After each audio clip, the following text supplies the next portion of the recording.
following was produced by Pirate Radio Studios Incorporated in Memphis, Tennessee.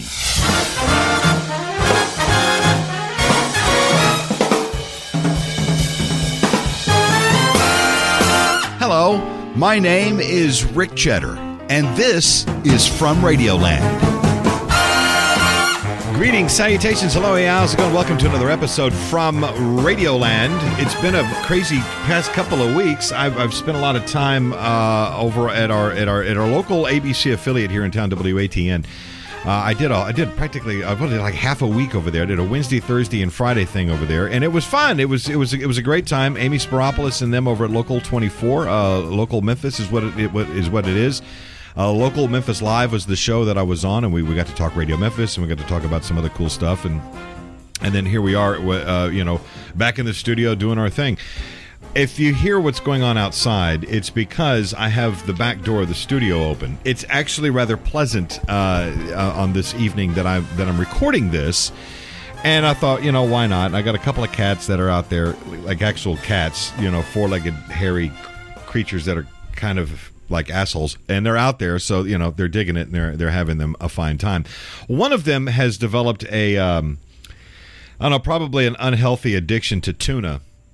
Although it seems somewhat unreasonable to think, the idea that a cat has got this addiction to tuna seems sort of far-fetched. He's an older cat. He's kind of thin. He could eat. He could use something to eat, and he loves the tuna. So he gets tuna all the time, which, oddly enough, that comes up. So we buy the cheap cans of tuna that you can get out there, and it's the one with the water, and he goes crazy, and and you put it onto his food, and he eats it like he's going to the electric chair. And and oddly, on all of that, I was reading somewhere online about how if you work for a sandwich company like Subway or Lenny's is a local one here in town. There's Jimmy John's, I think, is another one. There's a bunch of them, where you can go and they'll custom make you a sandwich to take with you. And these places often will offer you a tuna sandwich. And there's a tuna sandwich is one of the most delightful things on the planet. They are if they're done correctly, they are absolutely delicious. They're wonderful. Now, as I was reading about this, there was about the proclivity of these places offering tuna sandwiches. It had come to mind that in a lot of these places, those that go to work there have to sign a non-disclosure agreement. This is no joke. They sign a non-disclosure agreement that states that they put soy sauce in their tuna salad. And they all do it. But they all have these non-disclosure agreements because apparently putting soy sauce in a tuna sandwich is sort of, it's a trade secret, apparently. Perhaps I've just outed it. I don't know what the ratios are. I just know that it exists in there, which explains a few things now that I know this. The fact that sometimes after eating a well-made tuna salad sandwich from somebody, I have a little bit of indigestion. And I don't know if it's the soy sauce. I don't know. It's not a bad, it's just like nothing a cold beer can't wash out, but there's that thing, and I think it is. I think it's the soy sauce, and I've never made a tuna sandwich at home with soy sauce. And now that I know this, I think I'm going to have to give it a spin and see what this is like. I'm probably somewhat of a troglodyte for even thinking about this sort of thing, and there's probably some of you listening going, "Oh, bro, that's how you make a tuna sandwich, man. You got to put soy sauce in it. That's the way it works." But I've never thought of it. I've never considered it until I read that article about how these sandwich places put these people under a non-disclosure agreement about using soy sauce in their tuna. To each their own. I don't know that a non-disclosure works because, quite frankly, all of the sandwich places that offer the tuna are all putting soy sauce in it. Therefore, they all taste the same. That's the thing about chain restaurants is they're all the same. They all taste the same. The difference between McDonald's and Burger King is one of them uses liquid smoke in their meat to give it that char grilled flavor. It's the thing, I guess. I don't know. I don't work in that industry. That's not a thing I would consider. I'm not a fan of those types of places. But you got to do what you got to do. I get it. Those of you that work in those industries, I understand. It's a day job while you perhaps pursue your hobby, which leads me into what I'm getting into on this episode number 130. I mentioned the word hobby because that word has been associated with what I do for a living, which is partly this, but mostly Radio Memphis. Somebody had made a reference that Radio Memphis was a hobby. It's a damned hobby. I have fought with this.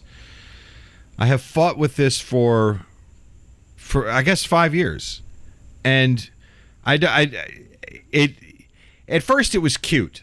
At first it was, okay, they're being silly. They don't understand. They're thinking, oh, it's a hobby. You don't have a day job, therefore your little hobby has taken all of your time. I hear that a lot. No, a hobby to me would be like needlepoint, crochet perhaps, building model airplanes. Whatever it is that you do as a pastime that's away from your job would be considered a hobby.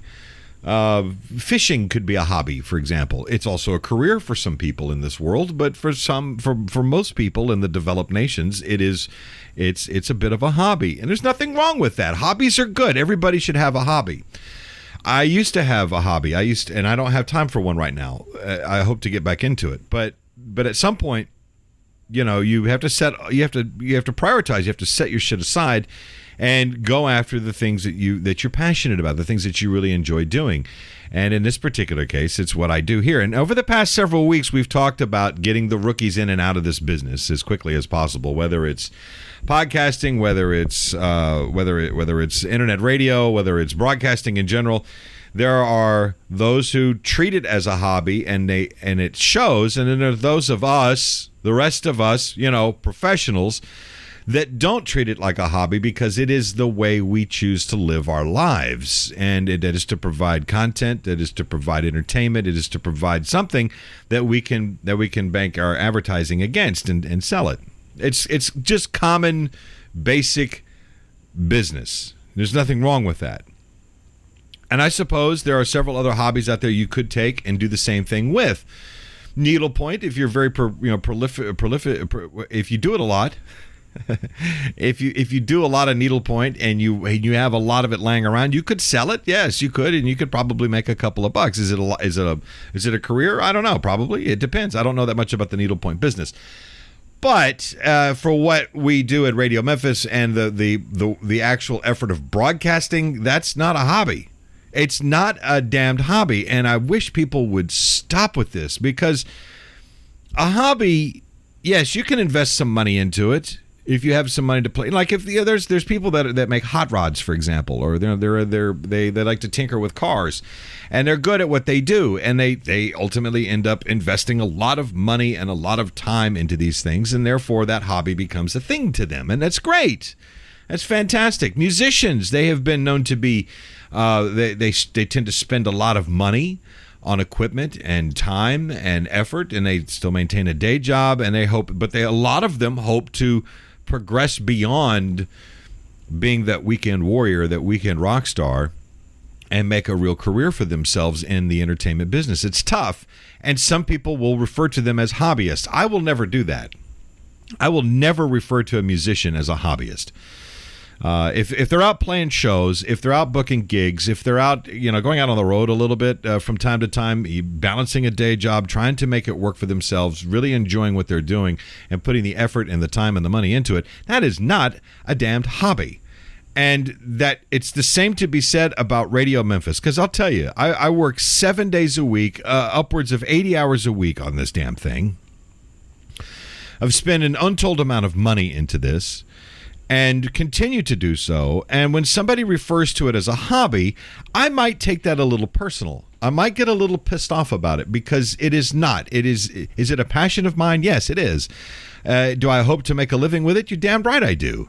I wouldn't have set up a corporation with it. I would not have set up bank accounts that go with it. I would not have invested the money or the time into what it has taken to get it to the level that it is right now. And as such, when somebody just says, "Oh, it's just a hobby," then I think I have a right to be a little pissed off. I really do, and I think just about anybody would, because in that instance, because it is something that you really truly enjoy doing that can make a living.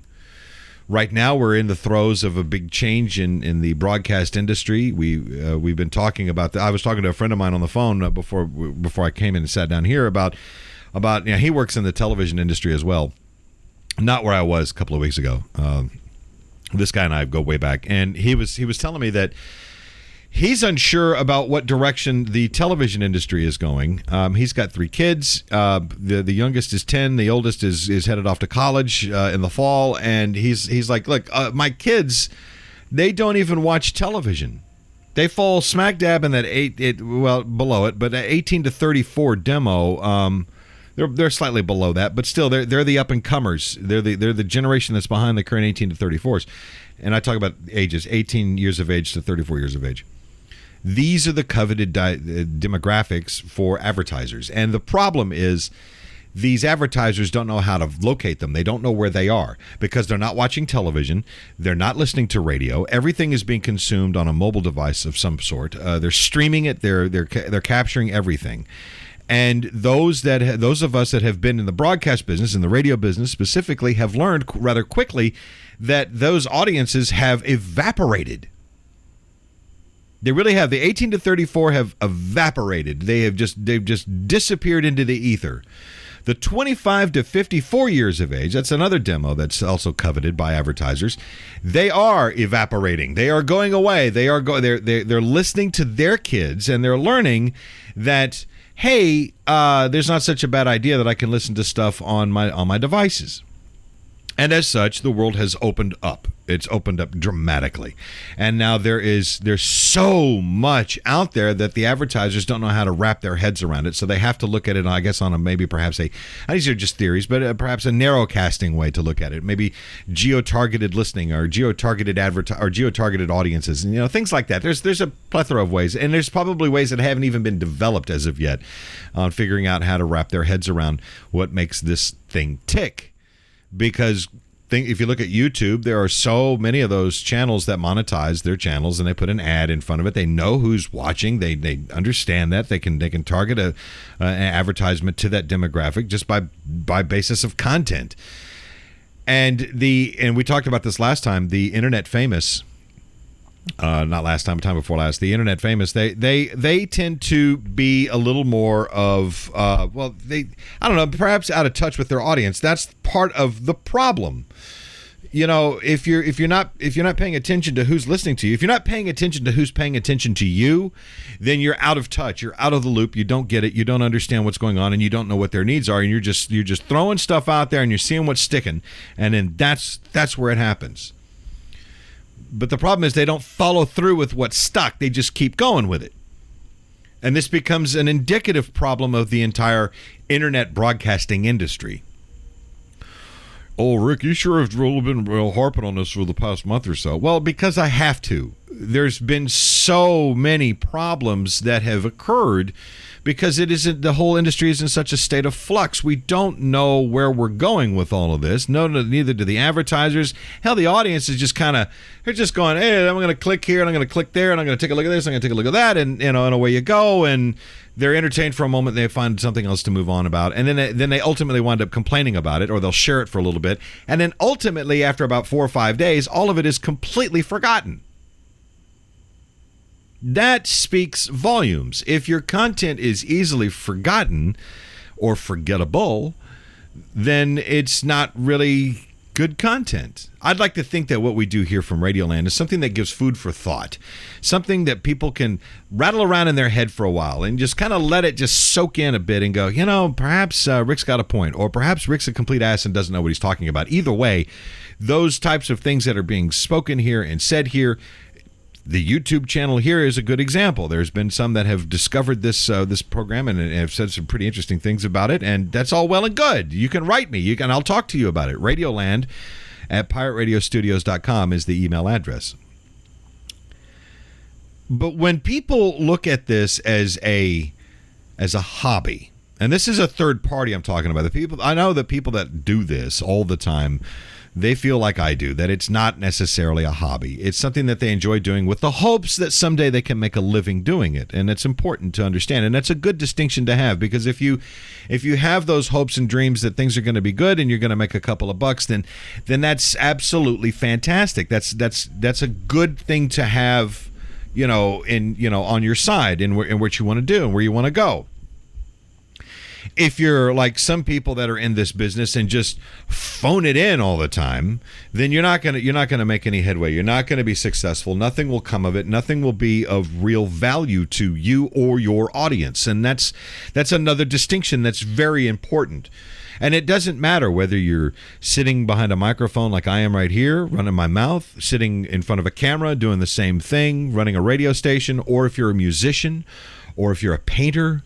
I mean, think about it. Think about the physical artists that are out there. And I'm talking about the physical arts. The physical arts being the visual and the things that you can touch and you can hold into your hands and you can absorb on a different ethereal level, like a painting or a sculpture or anything along those lines. Those are the classic arts.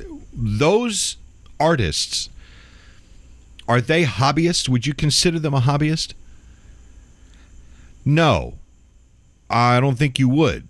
And I know that they wouldn't either. Their work is just as important to them as anything else. What I do here is just as much of an art in a different manner than another artist. And that's an important distinction to make, because it involves a very difficult act of creativity. Creativity is difficult. It can be violent at times and on an emotional level. It can be very heart-wrenching. It can be glorious. It could run the gamut of emotions for people. And for a person who recreates themselves every time when they sit in front of that blank canvas with their paint in their hand, that's exactly what they're doing. They're recreating themselves every time they make a piece. Every time they create something, there's a whole new recreation of themselves. There's another dark side of them that's being exposed, or a light side to them that's being exposed onto their physical art, whether it's sculpture or a painting. It makes no difference. And that cannot be discounted as a hobby. Anybody in the creative arts that do this, whether it's a pastime or not, depends. It doesn't depend on any of that. It depends not, as I should say. Your act of creativity is not a hobby. My act of creativity is not a hobby. Am I trying to make an industry, a business out of this? Yes, I am. Much like anybody else with their mind and probably on the wrong spot, the wrong thought process behind this. I'm not quite sure. I'm not a musician, although I do play a little bit of guitar. I'm not good at it, nor have I ever been good at it. I play for my own amusement. That might be a bit of a hobby, but I have no desire to go book a show on stage with a band and play. That's not me. That's not what I am. But I have a lot of appreciation for those who do. It's the same thing with this. There are those that like to think of themselves as broadcasters or professional speakers that try and do something with it, and they're not good at it, but they're exercising their abilities to do so, only to ultimately find out that they're not that good at it, and they're not going to pursue it. And they're going to go on to doing the other things that that their world is set out for them. That's all well and good as well, and I'm not going to beat that dead horse any further, because we've already done that over the past month, and that's enough. But the idea that anybody that is being creative or working in a creative atmosphere or a creative world, these are people that can never be considered hobbyists by any stretch of the imagination. Seriously. You might have somebody that you know that is a writer. That's another good one. Somebody who has written books, maybe plays. I know a couple of playwrights, actually, believe it or not. And I've dabbled in it myself. I'm not good at it. But I don't do it as a hobby either. I may do it as a form of maybe creativity, maybe pushing that creative envelope a little bit in my own personal level. That's something that can be done. There's nothing wrong with that. But I would never dare tell a writer who sits there and pours their soul onto the pages, or onto a canvas or onto a lump of clay or whatever it is that their medium may be and say, hey, that's a pretty cool hobby you have there. What a fucking insult. And I would hope that those of you that are listening to this and may not have understood the distinction, I'll give you the free pass right now. Just this once. You may have said it in the past, but do yourself a favor and don't say that anymore. If you meet somebody who is creative, if you enjoy that person's work, then tell them that. That's the payment that they often receive. If there's a way to help them do better, if there's a way to help them succeed in the dreams and the aspirations that they have in this creative industry, by going out and being that creative person, financially sustaining themselves in the process, then that's a fantastic thing to do. But to sit there and go, wow, that's a cute little hobby you have. I used to glue macaroni to paper and put glitter on it, and I called that art too. Oh, fuck you. You don't know. I have a very good friend of mine. He's been on this show, Brian McMurray. He's the guy who created our logo at Radio Memphis, the Roger. And he's an artist. He's an absolutely fantastic artist. And some of the stuff that I've seen him do is just astounding to me. And he's got this, very beautiful way about his countenance is very nice to be around because of that creative soul that's there. Creative people tend to be tortured people. We are tortured. We're tortured by our own emotions. We're tortured by the fact that there are those out there that we don't know whether or not you like this or don't. That's part of it. That's part of the thing that we wrestle with all the time.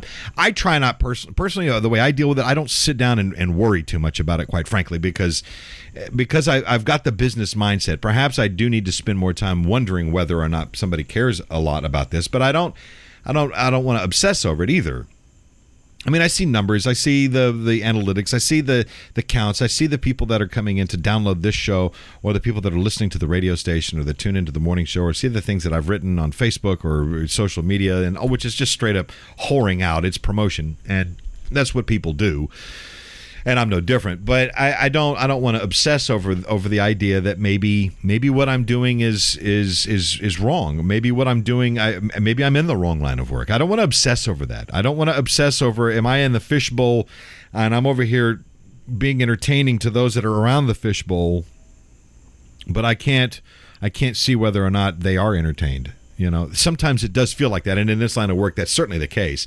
I was talking to Kate about this sort of thing. It's like, being a stand-up comic there's a facet to this that you kind of eliminates a lot of that fear, in that they go up on stage, they tell a joke, they work on their craft, they're doing something, and they get an immediate feedback. They know exactly where they stand with the audience at any given second. Whereas in this business, in broadcast, you don't necessarily get that. You may lay out a joke or a punchline, and you may not hear the laugh until a week or two later when you happen to be somewhere and somebody approaches you and says, hey, I heard that bit that you did about blah, blah, blah, and I thought that was hilarious. That's when you know.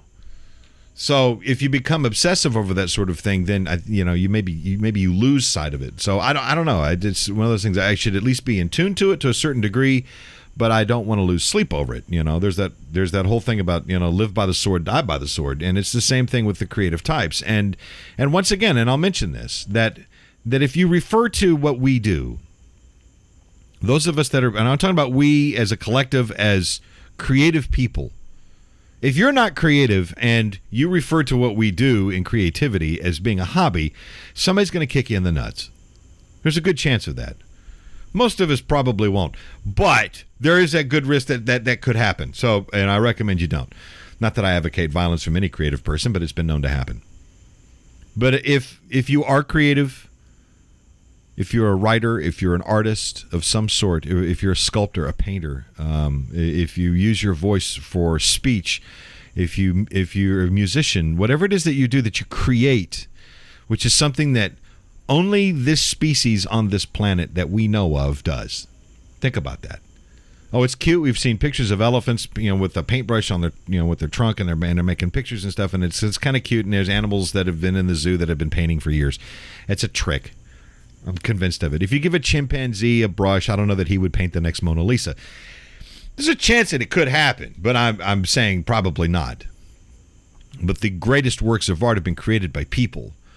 And those people have often been tortured souls, and they have dealt with themselves in very horrible and violent manner to wrench these bits of creativity away from them to get it out to share into the world.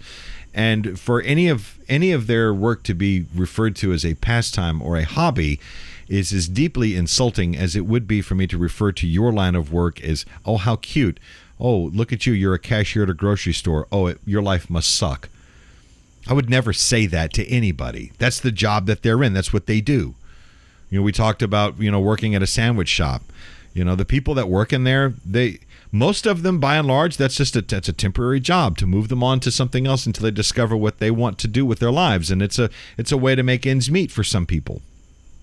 It's not their fault that they don't necessarily like their job. I couldn't do it. I'd be a horrible customer service rep when it came to working for a sandwich shop, and I'd be the first one to tell you I'd be out in that damn soy sauce thing just like that. But, hey, there's soy sauce in the tuna, and I'd be thrown out of it. I mean, that's my line of work, and I would dare not insult any of those people that work in that line of in that line of employment. I would never do that to them. And it's the same thing with people like us. The creative people in this world have always gotten the short side of the stick, except when all of a sudden one of our bits of work becomes massive and becomes huge and we become a big star in that world. Then they don't call us hobbyists. They call us professionals, but only at that point. Which, reminds me of the joke about the guy who is a painter. But he's not an artistic painter. He paints buildings and barns. And he goes, he's in this bar, and he's crying in his beer. And the bartender says, "What's wrong, my friend? Well, you seem to be upset." And he says, I have been painting all of my life. I have painted many, many barns across this land, and I've painted many, many houses. But they never call me Johnny the Painter. But you have sex with one goat. Here's what's coming up on the next episode from Radioland with Rick Cheddar. You look at the violence that is happening out there and the people that are trying to stop it, and that they're videotaping these brutal acts of violence and all of this business that's going on in there, and it goes out there and everybody panics. Well, guess what? This shit has been happening for generations, but now the technology has put it into the palm of our hands where we can send this shit literally all around the world in a matter of seconds. This show notwithstanding, it's the same thing. Not that I'm giving you anything earth-shattering here, but I try to give you something to think about because this is important. This is very important because as the world is transitioning to fully placing all of our media onto the internet, which is happening, as this progresses forward, there's going to be those who want to control it. They want to stop the spread of information. For previous episodes, go to radio-memphis.com. To download episodes to your mobile device, search the show in iTunes, Player.fm, Stitcher.com, Pocket Cast, or TuneIn. And now, here's more with Rick Cheddar from Radioland. All right, you heard what's coming up next time. And until then, I'm going to get on out of here. I'm going to go see about maybe experimenting with some tuna. Maybe perhaps I need to find the ratio of how the soy sauce figures into the mayonnaise, the sweet relish, and the tuna. Because see, where I came from, making a tuna sandwich, tuna salad, involved, of course, a can of tuna that's been drained, a little bit of mayonnaise, and a little bit of sweet relish. I like putting in a little bit of dried dill in there just to add a little something. Look, what am I doing, a cooking show here? Hey, whatever works. Maybe a little black pepper, and if I feel really, really out there, maybe a little bit of garlic. But the idea that soy sauce is entered into the equation now, I feel like A, kind of a Luddite, and B, that I've been effing this up all along. If those of you out there have any indication of how this works, putting the soy sauce in a tuna salad sandwich, let me know. Do it in the comments if those of you on the YouTube channel, or drop me a line, radioland@pirateradiostudios.com. Find me on Facebook, Twitter, wherever, and we can have this discussion anytime you like. I'd be fascinated in knowing about how this works. Because, soy sauce, there's, not enough, you don't really taste it. Too much, well, it's ruined. But there's that fine line that you got to find with soy sauce, and that's you got to be dead on with that, or you're going to really just start effing things up. It's nuts. It's crazy. All right, kids, I'm done. I'm out of here. We'll see you next time. Take care of yourselves. Take care of one another. Don't shoot anybody. All right. We'll see you next time. I'm Rick Cheddar, and this has been From Radioland.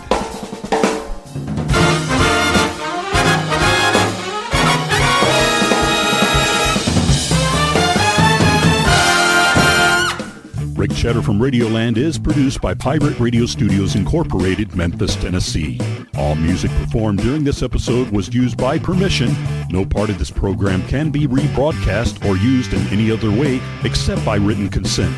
For bookings and other inquiries, you can write the show by sending an email to radioland@pirateradiostudios.com. For more, go to radio-memphis.com.